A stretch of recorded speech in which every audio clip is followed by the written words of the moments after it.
नमस्कार मेरे प्यारे दोस्तों, मैं हूं निक, आपका होस्ट और दोस्त। और आज के हॉरर पॉडकास्ट शो के 17वें एपिसोड में एक नहीं दो नहीं पूरी 5 मजेदार सच्ची कहानियां और किस्से लेकर आ चुका हूं, जो कि हमारे प्रिय सब्सक्राइबर्स ने हमें भेजे हैं। ये कहानियां मनगढ़ंत या बनाई हुई बिल्कुल भी नहीं है। ये वो सच्चे अनुभव है जो हमारे सब्सक्राइबर्स ने खुद अनुभव किए हैं। इसलिए जब आप भी इन कहानियों को सुनेंगे तो आपके दिलों की धड़कनें तेज हो जाएंगी। आप ये कहानी कहां से सुन रहे हैं, हमें कमेंट में बताएं। और अगर आपने चैनल अभी तक सब्सक्राइब नहीं किया तो सब्सक्राइब कर लीजिए। चलिए अपनी कुर्सी के पेटी बांध लीजिए। बिना देरी किए शुरू करते हैं आज की मजेदार कहानियां और किस्से। आज की पहली कहानी। मेरा नाम विकास है और मैं पंजाब के फेस 11 मोहाली का रहने वाला हूं। मैं जो कहानी आपको बताने जा रहा हूं वह आज से करीब 5 साल पहले की है। यह कहानी मेरे और मेरे एक दोस्त के साथ घटी थी। ही बता दूं कि मैं एक फैक्ट्री में काम करता हूं जिसका नाम फार्मा कंपनी है। तो हुआ यूं कि एक बार काम करते समय अचानक फैक्ट्री में मुझे पायल बजने की आवाज सुनाई दी। मैंने उस वक्त अपने कानों में हेडफोन लगाया हुआ था। इसके बावजूद मुझे वह पायल की आवाज सुनाई दे रही थी। मैंने इस बात पर ध्यान नहीं दिया। लेकिन फिर कुछ दिन बाद एक दिन मैं और मेरे साथ काम करने वाले गुरु और नन्हे राम, हम तीनों एक साथ नाइट शिफ्ट में काम कर रहे थे। काम करते करते मुझे फिर से वही पायल की आवाज सुनाई दी। साथ ही मैंने देखा कि मेरे दोनों दोस्त थोड़े डरे हुए नजर आ रहे थे। मैंने उनसे पूछा, क्या हुआ? तुम ऐसे डरे हुए क्यों लग रहे हो? तुम्हें भी वह पायल की आवाज सुनाई दे रही है क्या? वे बोले, हां, हमें भी वह आवाज सुनाई दे रही है। हम तीनों को वह पायल की आवाज साफ साफ सुनाई दे रही थी, जबकि उस वक्त वहां आसपास कोई औरत नहीं थी। हम तीनों थोड़ा डर तो गए थे, लेकिन हमने यह बात फैक्ट्री के मालिक को बताना जरूरी नहीं समझा। हमने सोचा मालिक को बताएंगे तो कहीं वह हमारा मजाक न उड़ाने लगे। फिर हम लोगों ने उस जगह जाकर देखा जहां से वह पायल की आवाज आ रही थी। वहां जाकर हमने आवाज देकर पूछा, तुम कौन हो और तुम्हें हमसे क्या चाहिए? और हमारे इतना कहते ही वह पायल की आवाज अचानक से आनी बंद हो गई। लेकिन फिर 2-3 घंटे बाद दोबारा वही पायल की आवाज फिर से आनी शुरू हो गई। हम तीनों वह पायल की आवाज कुछ देर तक बर्दाश्त करते रहे और फिर हमारी शिफ्ट खत्म हो गई। हम तीनों अपने अपने घर जाने लगे, लेकिन मेरा वह दोस्त जिसका नाम नन्हे राम था वह बहुत डर गया था। इसलिए वह अपने घर ना जाकर मेरे घर पर ही सो गया। वह हल्की हल्की सर्दियों का समय था। हम लोगों ने घर के बाहर बिस्तर लगाया और सोने की तैयारी करने लगे। अब हमें सोते हुए बस थोड़ी देर हुई थी कि मैंने देखा कि हमारे मंजे के नीचे कोई कुत्ते या बिल्ली जैसा जानवर घुसा हुआ है। मैंने ज्यादा ध्यान नहीं दिया, लेकिन तभी अचानक मेरी आंख खुल गई। आंख खुली तो मैंने देखा कि बगल में लेटा मेरा दोस्त पसीने से लथपथ हो रखा था। मैंने उससे पूछा, क्या हुआ? तुझे इतना डर क्यों लग रहा है? वह बोला, यार विकास, चल घर के अंदर चलते हैं। मैंने कहा, ठीक है। और फिर हम दोनों घर के अंदर जाकर सो गए। फिर अगले दिन जब हम कंपनी गए तो उसने मुझे बताया कि कल जब मैं तेरे घर के बाहर सो रहा था तो तेरा पूरा चेहरा जला हुआ दिख रहा था और तेरे अंदर उसी पायल वाली औरत की आत्मा घुसी हुई थी। वह मुझे घूर घूर के देख रही थी और मुझसे मदद मांग रही थी। उसकी बात सुनकर मैं तो बहुत ज्यादा डर गया। नन्हे राम तो इतना डर गया था कि उसने वह कंपनी छोड़ दी। यहां तक कि डर के मारे उसने अपने घर जाना भी छोड़ दिया। अब वह घर से बाहर ही रहने लगा था।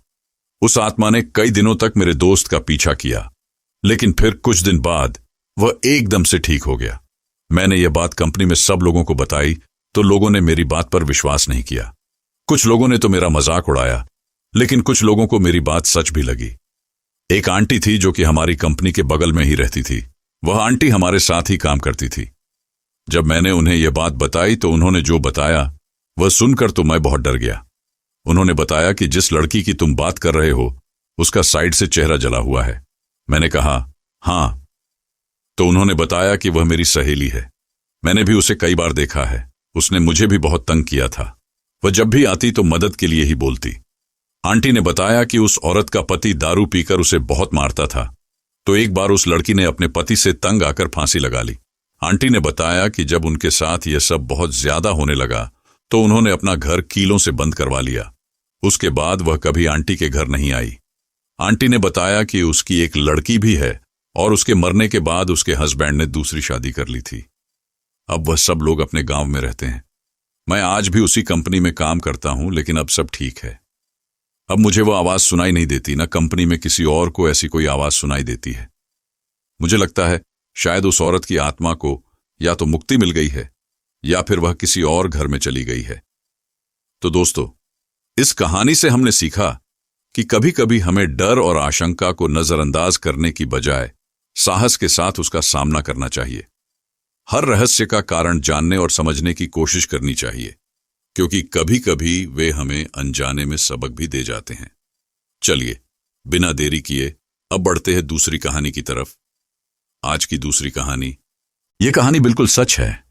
मेरा नाम वैभव है और जो कहानी मैं आप लोगों को बताने जा रहा हूं, ये मेरे साथ 2015 में इलाहाबाद शहर में घटी थी।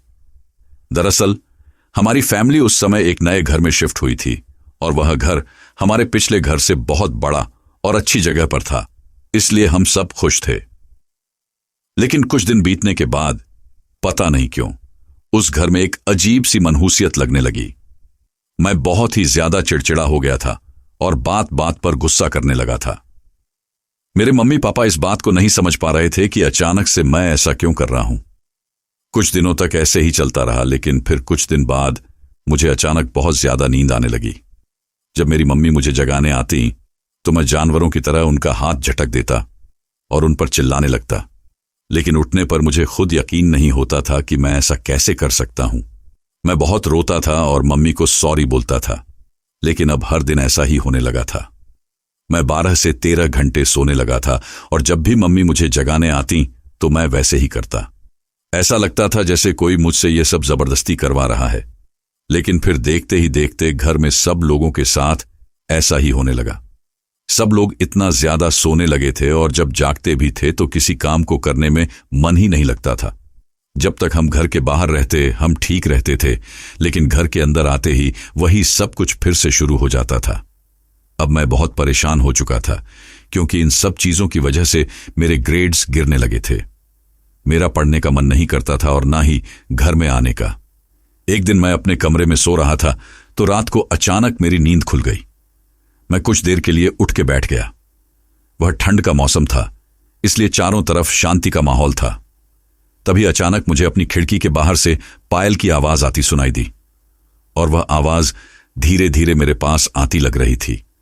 वो आवाज सुनकर मैं बहुत डर गया और तुरंत खिड़की बंद कर दी, लेकिन यह सब कुछ नहीं रुका। कुछ देर बाद एक ठंडी हवा का झोंका मेरे पास से गुजरा और मैंने देखा कि दीवार के किनारे में कोई खड़ा है। मैं उसे खिड़की से आने वाली स्ट्रीट लाइट की रोशनी में हल्का हल्का देख पा रहा था। वो एक काले साए जैसा लग रहा था। मैं समझ गया कि आज मेरी मौत का दिन है। मैं जोर जोर से भोलेनाथ को याद करने लगा। इसी तरह डरते डरते मैंने किसी तरह पूरी रात बिता दी। अगले दिन मैंने यह सारी बात अपने घर वालों को बताई तो वे एक बाबा को घर में लेकर आए। उस बाबा ने बताया कि इस घर में डायन सिद्धि की गई है और यहां 5 औरतों की आत्मा का वास है। उन्होंने कहा कि मैं इस घर की पूजा करके भी इस घर को शुद्ध नहीं कर पाऊंगा, क्योंकि यह आत्माएं बहुत ताकतवर हैं। इसलिए जितनी जल्दी हो सके इस घर को छोड़कर यहां से चले जाओ। हमने ऐसा ही किया और उस घर को खाली करके दूसरी जगह चले गए। वह घर छोड़ते ही हमारे साथ सब कुछ पहले जैसा नॉर्मल हो गया। तो दोस्तों, इस कहानी से हमने सीखा कि जब भी हम किसी नकारात्मक वातावरण या स्थिति में फंसे हों तो हमें उसे समझने और सही कदम उठाने की जरूरत होती है। कभी कभी सही दिशा में कदम उठाने से ही समस्याएं हल होती हैं और शांति मिलती है। चलिए, बिना देरी किए अब बढ़ते हैं तीसरी कहानी की तरफ। आज की तीसरी कहानी। मेरा नाम कृष है और मैं जम्मू के मूत नाम की एक जगह से बिलोंग करता हूं। यह बात कुछ 1 साल पहले की है। मुझे डेट तो याद नहीं, लेकिन वह जुलाई का महीना था। एक रात मैं अपने दोस्त के घर उसकी बर्थडे पार्टी में गया था। रात को हम सब ने डिनर किया और फिर हम सब पार्टी करने की तैयारी करने लगे। तब तक मेरा दोस्त, जिसका नाम इमरान था, उसके पेरेंट्स सो गए थे। हम 4 दोस्त थे। पहला इमरान, दूसरा गणित, तीसरा मानिक और चौथा मैं। हम सब में से इमरान और मेरी बहुत बनती थी और मानिक और गणित भी बेस्ट फ्रेंड्स थे। हम सब अब पार्टी की तैयारी के लिए सामान जमा करने लगे। हम कुछ कोका कोला की बॉटल्स और चिप्स के पैकेट्स खरीद के ले आए और टेबल पर रख दिए। हम सब कोल्ड ड्रिंक्स पी ही रहे थे कि मानिक बोला, चलो ब्लडी मैरी वाली गेम खेलते हैं। हम सब भी तैयार हो गए। हम सब का स्कूल में बैक बेंचर्स का ग्रुप था। हम सब बचपन से ही डरते नहीं थे, ना टीचर से, और बाकियों की तो कोई बात ही नहीं थी।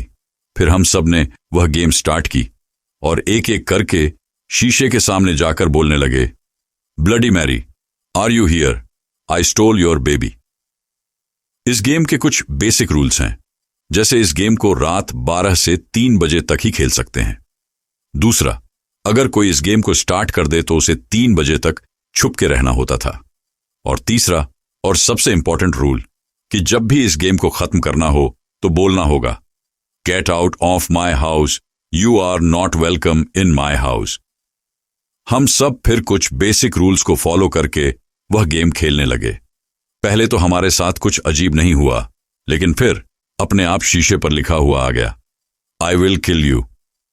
ये देख के हम सब बहुत डर गए। हमने लास्ट वाला रूल, जो सबसे इंपॉर्टेंट था, वह फॉलो नहीं किया और उस गेम को वहीं खत्म कर दिया। लेकिन उसके बाद से ही हम सबके साथ अजीब अजीब और बुरी घटनाएं होने लगीं। जैसे मानिक छत से गिर गया और इमरान का सिर फूट गया, लेकिन गणित और मुझे कुछ नहीं हुआ। फिर हम एक बाबा के पास गए तो उन्होंने बताया कि जो तुम्हारे हाथ में हनुमान जी का धागा बंधा है, इसीलिए वह शक्ति तुम्हारा कुछ नहीं बिगाड़ सकी। फिर बाबा ने हम सबको एक माला दी और उसे कभी ना उतारने के लिए बोला। इसके बाद हमारे साथ सब कुछ ठीक हो गया। तो दोस्तों, इस कहानी से हमने सीखा कि खेल खेल में कभी भी किसी चीज को नजरअंदाज न करें, खासकर जब वह आपकी सुरक्षा या आत्मा से जुड़ी हो। साथ ही धार्मिक आस्था और विश्वास से मिलती है शांति और सुरक्षा। चलिए बिना देरी किए अब बढ़ते हैं चौथी कहानी की तरफ।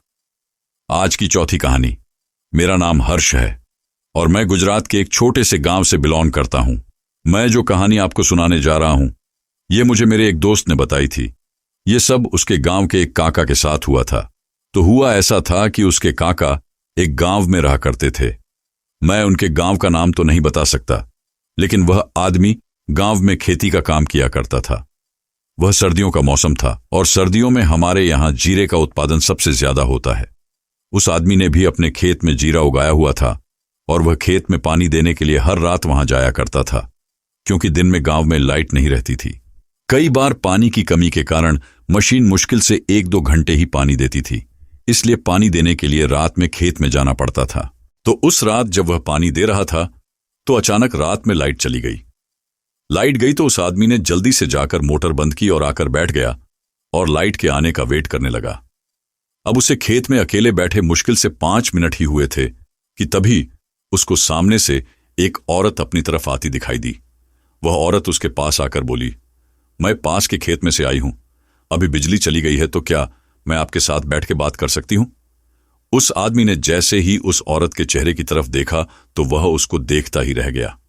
मतलब वह इतनी सुंदर थी कि कोई भी उसको एक बार देख ले तो बस देखता ही रह जाए। वह आदमी उस औरत को देखते ही उसमें इतना खो गया कि बिना उसके बारे में कुछ जाने उससे बातें करने लगा। ऐसे ही बातों बातों में सुबह के 5 बज गए और बिजली आ गई। वह औरत बोली, अब मैं चलती हूं, और फिर वह वहां से चली गई।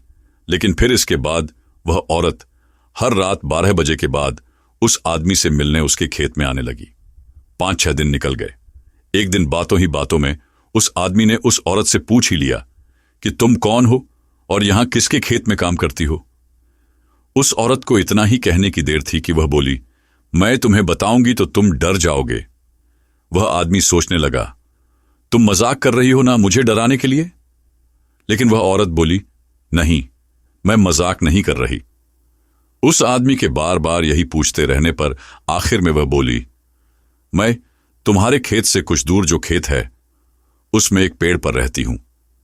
लेकिन उस आदमी को अभी भी लग रहा था कि वह उसे मजाक कर रही है।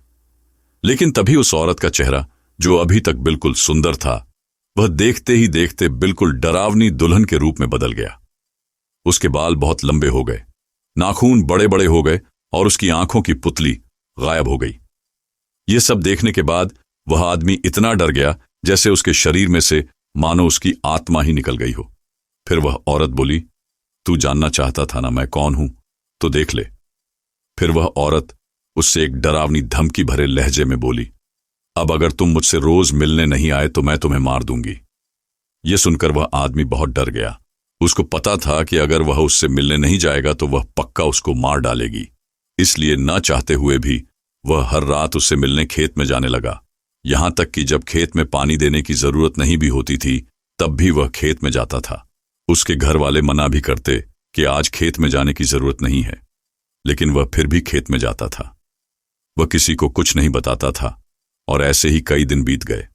फिर एक दिन उस आदमी को दिन में बुखार आ गया तो वह दवाई लेने के लिए एक डॉक्टर के पास चला गया। डॉक्टर ने उसको कुछ दवाइयां एक कागज में लपेट के दे दी, जिसे उसने अपनी जेब में डाल लिया और फिर वहां से सीधा खेत में चला गया। फिर खेत में वो औरत रोज की तरह उससे मिलने आई और उससे बातें करने लगी। बातों बातों में उस औरत ने अपना हाथ लंबा करके उस आदमी को छुआ तो ऐसा करते ही वह औरत 10 से 15 फीट दूर जाकर गिरी। गिरते ही वो औरत चिल्ला के बोली, तुम भगवान की फोटो साथ में लाए हो क्या? वह आदमी बोला, नहीं, मैं तो कोई भगवान की फोटो नहीं लेकर आया। तो वह औरत बोली, अच्छा, तो ये तुम्हारी जेब में क्या रखा है? वह आदमी बोला, मेरी जेब में तो दवाई रखी हुई है। वह औरत बोली, इसको निकाल के बाहर फेंक दो। उस आदमी को यह बात बहुत अजीब लगी। उसने वह दवाई जेब से बाहर निकाली तो चांद की रोशनी में उसने देखा कि वह दवाई जिस कागज में लिपटी हुई थी उसमें भगवत गीता के श्लोक लिखे हुए थे। उस आदमी ने वह कागज अपने पास ही रख लिया और रात में ही वहां से भाग गया। घर जाकर उसने यह बात अपने घर वालों को बताई तो वे उसी दिन उसको एक बाबा के पास लेकर गए। उस बाबा ने बताया कि वह औरत असल में एक चुड़ैल है। उस रात जब वह आदमी खेत में पानी दे रहा था और जब बिजली चली गई थी तो मोटर बंद करने जाते समय उसकी नजर इस पर पड़ गई थी। तब से ही वह इसके पीछे लग गई। फिर बाबा ने उसका झाड़ फूंक किया और कुछ ही दिन बाद वह बिल्कुल ठीक हो गया। ठीक होने के बाद उस आदमी ने वह खेत ही बेच दिया। मेरा दोस्त बताता है कि वह आदमी, मतलब कि उसके काका, आज भी उस घटना के बारे में याद करते हैं तो उनकी रूह कांप जाती है। तो दोस्तों, इस कहानी से हमने सीखा कि आध्यात्मिक शक्ति और धार्मिक आस्था से किसी भी बुरी शक्ति को हराया जा सकता है और हमें कभी भी बिना समझे किसी अजनबी से जुड़ने या उसकी बातों पर विश्वास नहीं करना चाहिए। चलिए बिना देरी किए अब बढ़ते हैं 5वीं कहानी की तरफ। आज की 5वीं कहानी, यह अगली कहानी जो मैं आपको बताने जा रहा हूं, यह खुद मेरे साथ घटी थी। लेकिन अपनी कहानी शुरू करने से पहले मैं आपको बताना चाहता हूं कि मैं बचपन से ही भूत, चुड़ैल, खबीस, जिन, इन सब की कहानियां सुनते आ रहा हूं। मेरी बचपन से ही भूत देखने की बहुत इच्छा थी। मैं आपको बता दूं कि मैं और मेरे काका का लड़का भूत देखने के लिए हमारे गांव के शमशान घाट और वीरान जगहों पर भी बहुत बार जा चुके हैं। एक बार मेरे घर मेरे कुछ रिश्तेदार आए हुए थे। तब मैं, मेरे काका का लड़का और मेरे 2 रिश्तेदार, हम 4 लोगों ने रात में चुपके से शमशान घाट जाने का फैसला किया। रात में सबके सोने के बाद हम सब लोग घर से चुपके से निकल गए। जब हम शमशान घाट में पहुंचे तब रात के 1:28 का टाइम था। हम लोग शमशान घाट के अंदर करीब 30 मिनट तक घूमे, लेकिन हमें वहां कोई भूत नजर नहीं आया। हां, वापस लौटते समय रास्ते में 2 सांप जरूर दिखाई दिए थे। इसके अलावा और कुछ दिखाई नहीं दिया। इसके बाद हमने भूत प्रेत देखने की जिद छोड़ दी। तो दोस्तों, इस कहानी से हमने सीखा कि कभी भी अज्ञात और खतरनाक स्थानों पर अपनी जिज्ञासा और शरारत के चलते जाने से बचना चाहिए, क्योंकि यह हमें अनजानी मुसीबतों में डाल सकता है। दोस्तों, आपको यह वीडियो कैसी लगी? जब मैंने ये सारी कहानियां सुनी तो मेरा तो दिमाग ही चकरा गया। मेरा मतलब, इस दुनिया में चल क्या रहा है? पता नहीं इस दुनिया में कैसे कैसे राज छुपे हुए हैं। अगर आपको यह वीडियो पसंद आई हो तो वीडियो को लाइक और शेयर जरूर करें। अगर आप ऐसी कहानियां आगे भी सुनना चाहते हैं तो चैनल को सब्सक्राइब करें और वीडियोस को अपने दोस्तों के साथ शेयर करें। अगला वीडियो कितने दिन में आएगा, यह डिपेंड करेगा कि यह वीडियो कितना ज्यादा शेयर होता है। अगर आपके पास भी कोई कहानी या किस्सा है जो आप हमारे दर्शकों के साथ शेयर करना चाहते हैं तो उसे हमें भेजिए। हम आपकी कहानी को अगली कड़ी में जरूर शामिल करेंगे। तो दोस्तों, मिलते हैं जल्दी ही एक नई कहानी के साथ। तब तक के लिए अलविदा।